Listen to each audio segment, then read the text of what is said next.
Dalam sebuah perbincangan beberapa waktu yang lalu ya, kami itu duduk di samping Abi Quraisy, sama hadir saat itu dalam sebuah majelis pernikahan begitu. Abi itu ngantuk begitu, ngantuk itu, terus kemudian mencolek saya itu. Saya itu ngantuk, semalam nonton bola begitu. Waktu itu saya ingat itu final Olimpiade itu antara Prancis dan Spanyol ya gitu. Terus nanya, Pak Ali suka bola? Suka sih, itu mah nggak terlalu amat gitu. Beliau bilang itu satu-satunya hiburanku ya nonton bola gitu ya. Jadi kita nggak salah. Jadi kalau toh kemudian kami ya termasuk itu ya suka nonton bola. Salah satunya itu salah satu bentuk hiburan.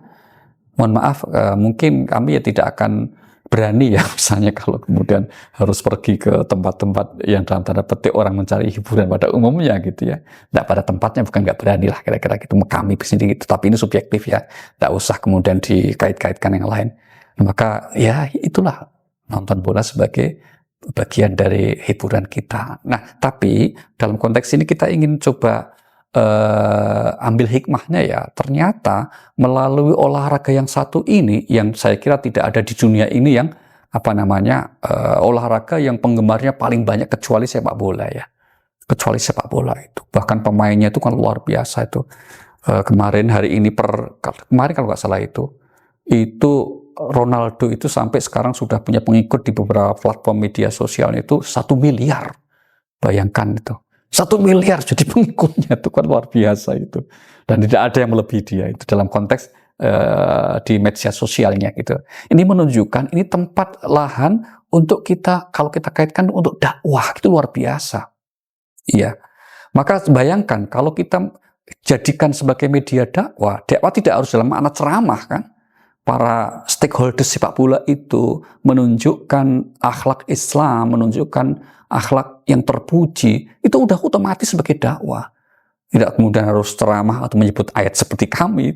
Maka kita meyakini sikap-sikap positif mereka di lapangan bola itu bagian dari dakwah. Kita misalnya ya bisa sebut nama, kalau di Eropa ya, di Liga Inggris misalnya atau di Eropa lah, ada nama-nama Muhammad Salah, kemudian Sadio Mane, dulu yang senior ada Karim Benzema sebelum pindah ke Saudi kan. Terus siapa lagi itu? Mesut Ozil ya. Bener ya, namanya ya Mesut Ozil ya, yang datang ke Indonesia ke Istiqlal itu. Dengan sikap mereka, misalnya kalau Sadio Mane, dia ternyata juga OM itu orang masjid ya, suka bersihin tempat-tempat di masjid. Itu orang akhirnya merasa, oh ternyata orang Islam begitu sikapnya ya. Baik ya, tidak seperti yang kita bayangkan, yang diasosiasikan dengan teror dan seterusnya. Maka paling tidak dengan sikap itu banyak orang yang tersadar, akhirnya bisa mengurangi apa yang disebut sebagai Islamophobia. Gitu. Bayangkan dengan sekian banyak ceramah, sekian banyak buku, boleh jadi nggak efektif. Tapi dengan sikap satu dua orang pemain yang jadi bintang, menunjukkan Islam itu ternyata seperti itu sikapnya, mereka akhirnya terbuka kan. Banyak orang yang kemudian baru menyadari, dulu digambarkan Islam itu pedang, ternyata enggak. Demikian juga di konteks Indonesia misalnya, kita menyaksikan timnas kita sekarang diisi banyak orang keturunan. Di mereka juga ada bintangnya namanya Wak Haji Ratnar misalnya, yang kemarin kita lihat videonya sedang umroh bersama. Itu kan luar biasa sebagai sebuah dakwah gitu. Belum lagi kalau Mas Rizky Ridho itu ya, yang pemain belakang kita itu disorot berulang-ulang oleh kamera ya, ketika dia minum itu kemudian duduk dulu pakai tangan kanan. Ini kan menggambarkan generasi kita kalau melihat, oh ya Allah, itu kan sunnah banget ya. Nah, kira-kira begitu. Jadi pesan yang ingin kita sampaikan dengan sepak bola yang begitu banyak dan bahkan fanatik penggemarnya, ini sebetulnya menjadi ladang yang luar biasa untuk menyampaikan pesan dakwah kita. Maka bagi teman-teman yang mungkin tidak suka bola, janganlah a priori dengan kemudian mengatakan kawan-kawan suka bola sebagai buang-buang waktu. Itu bahkan apalagi sampai dikatakan itu mungkin bertentangan dengan agama karena dianggap permainan. Oh tidak. Ini adalah sesuatu yang mubah saja. Tergantung kita memberikan nilainya seperti apa. Maka kami meyakini bahwa siapa saja yang kemudian pada akhirnya bisa memanfaatkan momen ini sebagai ikhtiar bagian dari sarana untuk mengajak orang lain.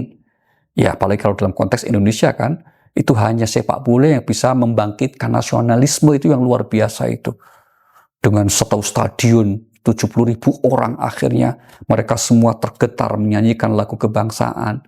Ya, ini kan ukhuwah yang luar biasa. Ya, oleh para pendiri bangsa ini, ya cita-cita mereka supaya bersatu, itu salah satu dapat momentum melalui sepak bola ini. Maka dalam konteks ini sekali lagi, kalau kita kaitkan sepak bola dengan dakwah, itu bukan sesuatu yang asing dan salah, melainkan sesuatu yang memang harus kita ikhtiarkan. Semoga saudara kita yang banyak berkecimpung di dunia sepak bola ini juga tidak sekedar main, tidak sekedar mencari nafkah, tapi juga ada niat untuk apa? Mengajak pihak lain untuk berbuat baik, dan itulah inti dari dakwah. Terima kasih. Selamat nonton bola.